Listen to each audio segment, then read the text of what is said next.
That's on Reporter's Diary. Now, there's some breather for Theresa May. She did pass the vote of confidence in the British Parliament, but now there's another situation where she does have to present another proposal to the British Parliament and hope that the British parliamentarians take that forward. In fact, what does it mean for terms of her future, the viability of whether there's another confidence vote? Take a listen.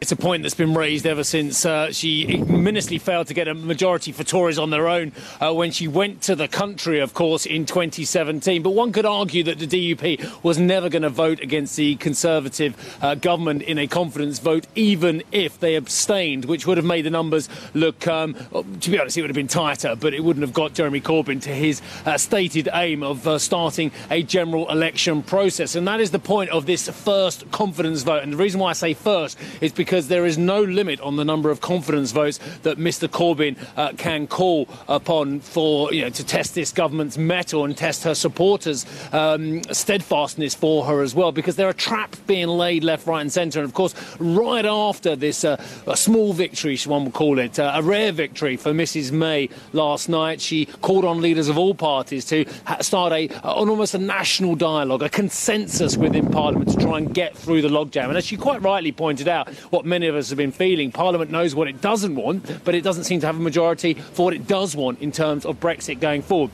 And Mr Corbyn laid another trap, of course, for Mrs May right after saying, if you drop the no-deal Brexit as the default, then I will join these talks, of course. But if she does that, then there is a real danger she will lose support not only from the ERG and those 118 MPs who backed her last night but went against her on the previous night, but she could also lose some more cabinet ministers from the more harder Brexit-leaning part of the party as well. For Mr Corbyn, of course, the traps are there for him. If he goes into a dialogue with Mrs May, along the lines of let's find a soft Brexit solution, then of course he's alienating those in his party, and there's 70 stated MPs already, and we think there's a lot more who want a second referendum, who want a people's vote as well. So as much as the Tory party and the Tory government is incredibly split, so that can be said, of course, for the Labour Party as well. And Mr Corbyn has been steadfast in one thing, i.e. he wants to get rid of the Tories, he wants to start a general election, but he's been less steadfast than, and to be honest, I've yet to hear from a Labour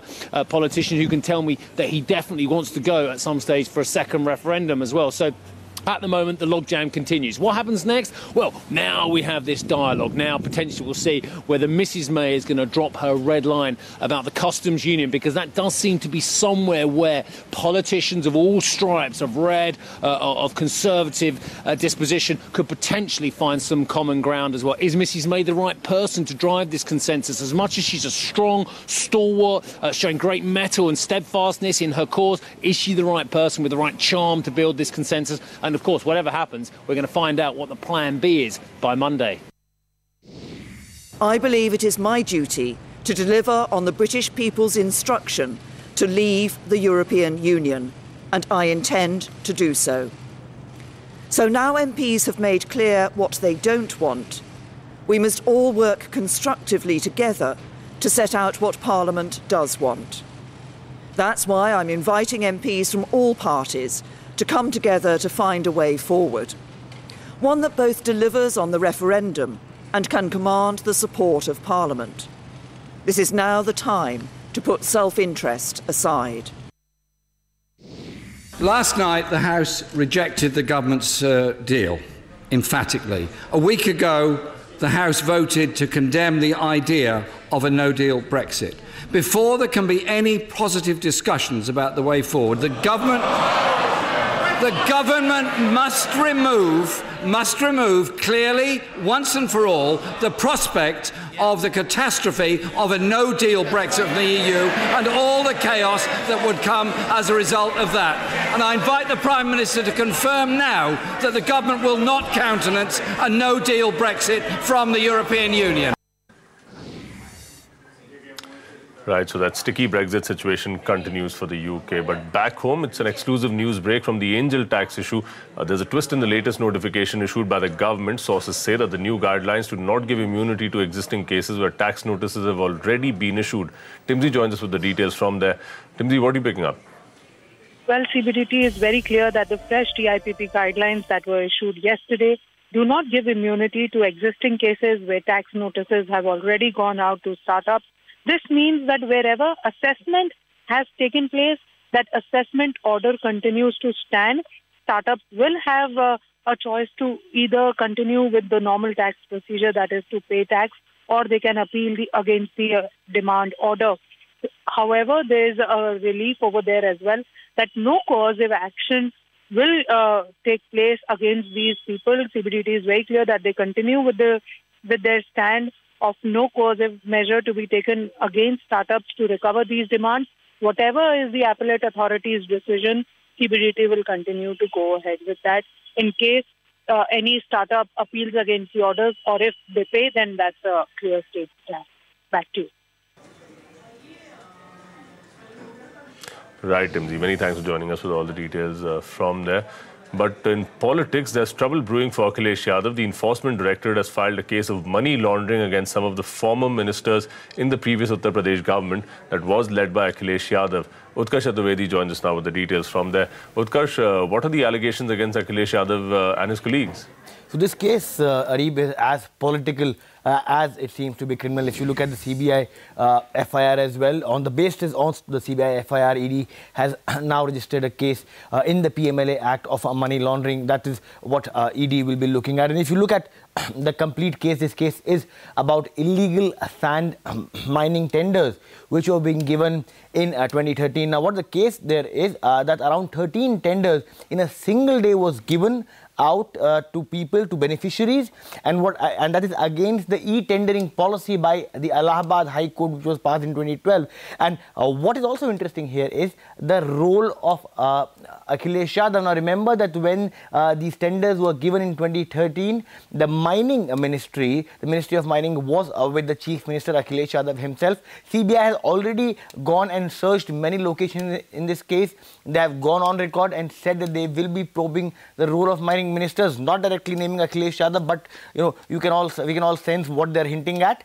On the other hand, SP and BSP, after the alliance, have cried foul, saying that this is more of a political vendetta coming in. And after the CBI FIR, CBI searches going on, this is ED which will be jumping on the gun. And remember that PMLA also gives Enforcement Directorate a lot of powers when it comes to searches and seizures. So let's have a look. Let's wait and watch of how does the ED investigations go. And as I said, we'll have to wait and watch for the political drama also unfolding here with other investigations ongoing. Right, Utkarsh. Many thanks for getting us all those details. Now, the latest in the Meghalaya miners' rescue operations, where Navy divers have spotted the body of one of the 15 miners trapped inside a rat hole coal mine 33 days after the incident. Now, the body was spotted with the help of one underwater remotely operated vehicle used by Navy divers for searching objects underwater. Karishma Hasna from News 18 gets us the details from there. Karishma, what's the status of the rescue operations?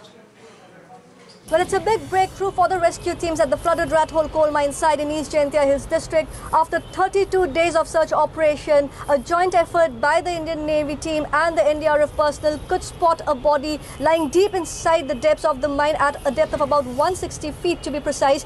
Now, efforts are on to retrieve the body to get it back to the surface, and that is going to be a mammoth task because there are a lot of obstacles to be cleared. But the last reports came in from the side. We know that the rescue teams, including the NDRF, the Navy, the State Department officials are all huddled together, devising ways and means to get the body to the surface. How long it would take and under what condition the body would be brought out, we do not know yet. But we know that the family members of these laborers are patiently waiting at the site for any development. It has been 32 days, and this entire multi-agency setup was possible only on the 16th day of the rescue operation. The incident took place on December 13 last year when 15 miners went down into the rat hole mine. Few of them managed to survive, but most of them were not lucky. Now, as this body is being brought out, there are also presence of doctors who would probably certify a death certificate and hand the body to the families. But it will take time. We'll get you the latest as and how retrieval operation progresses. Right, absolutely, Karishma. So there you have it. The rescue operations are ongoing, although it's been 33 days since those miners went missing and one body has been identified, or at least spotted so far. But moving on from there, the National Investigation Agency today carried out searches at 8 places in Uttar Pradesh as well as Punjab.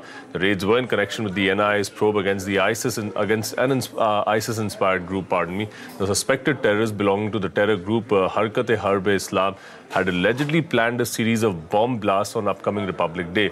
Now, the targets of politicians and government installations in Delhi and other parts of North India. And a big relief for bar owners in Maharashtra after the Supreme Court modified the provisions of a 2016 Maharashtra law. The law imposed restrictions on licensing and functioning of dance bars in the state.